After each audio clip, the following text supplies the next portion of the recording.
बोलिए श्री सद्गुरुदेव की जय।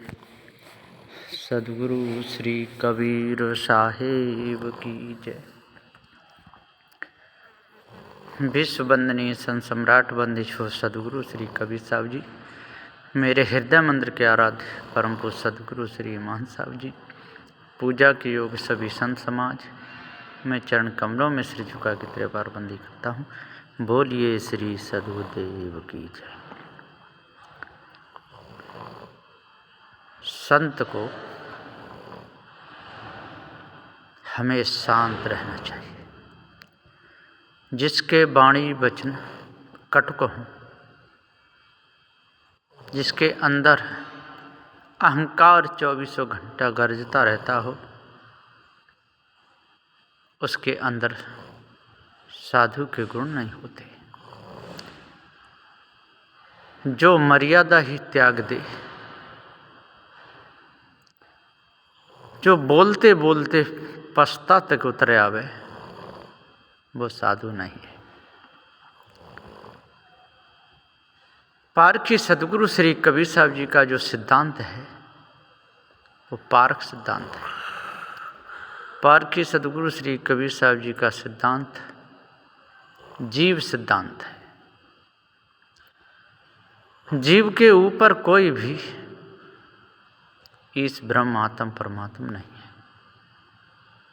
ये निर्णय सिद्ध बात है। और फिर भी यदि कोई ना माने, अड़ पकड़ जाए, तो समझ लो कि उसे अभी तक पारक ज्ञान हुआ ही नहीं है। सर्वोपरि ये चेतन जीव है, अजर अमर अखंड है, नित्य स्वयं स्वरूप है। इसके ऊपर कोई दूसरा देव नहीं। जड़ और चेतन दो ही पदार्थ हैं, तो दूसरे देव की कल्पना ही बेकार है। तो जीव के आगे जो आत्मा लगाया है, ये बहुत बड़ा भुलावा है। इसमें बड़े बड़े ज्ञानी, बड़े बड़े ध्यानी भूल रहे हैं।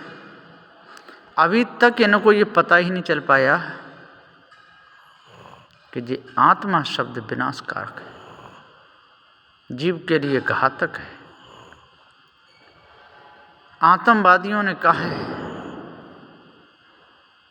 कि आत्मज्ञान बिना नर भटके कोई मथुरा की काशी। ये आत्मज्ञानियों का भजन है, ये ब्रह्मवादियों का भजन है। नाम कबीर साहब का जोड़ा गया है। कोई कबीर साहब को भी ब्रह्मज्ञानी कहते हैं, आत्मज्ञानी कहते हैं। उनको पता ही नहीं है पारखी सद्गुरु श्री कबीर साहब जी तो पारखी थे, ब्रह्मज्ञानी नहीं थे।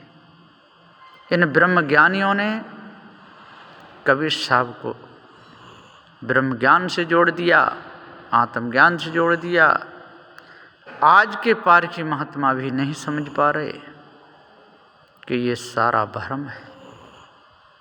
जब तक इस भ्रम को अच्छे प्रकार से अपने अंदर से नहीं निकालेंगे, इस धोखे को अपने अंदर से जड़मूल से नहीं निकालेंगे, तब तक पारक ज्ञान पूरा नहीं होगा। जीव है, अजर अमर अखंड है, चेतन है, जनैया है। लेकिन आत्मा जो व्यापक माना हुआ मिथ्या धोखा है। एक देशी कह करके यदि जीव के लिए जोड़ना, यहाँ भी ये दोष है। इसलिए जहाँ दोष आता हो, उस शब्द को हटाना पड़ता है, त्यागना पड़ता है। इसलिए इस भूल को अपने अंदर से जड़मूल से त्यागना चाहिए, दूर करना चाहिए, तभी पूर्ण शांति मिलेगी। और नहीं तो कुत्ता बिल्ली की तरह लड़ के मर जाएंगे, मिलेगा कुछ भी नहीं। मैं यहीं पर अपनी वाणी को विराम देता हूँ। बोलिए श्री सद्गुरुदेव की जय। साहिब।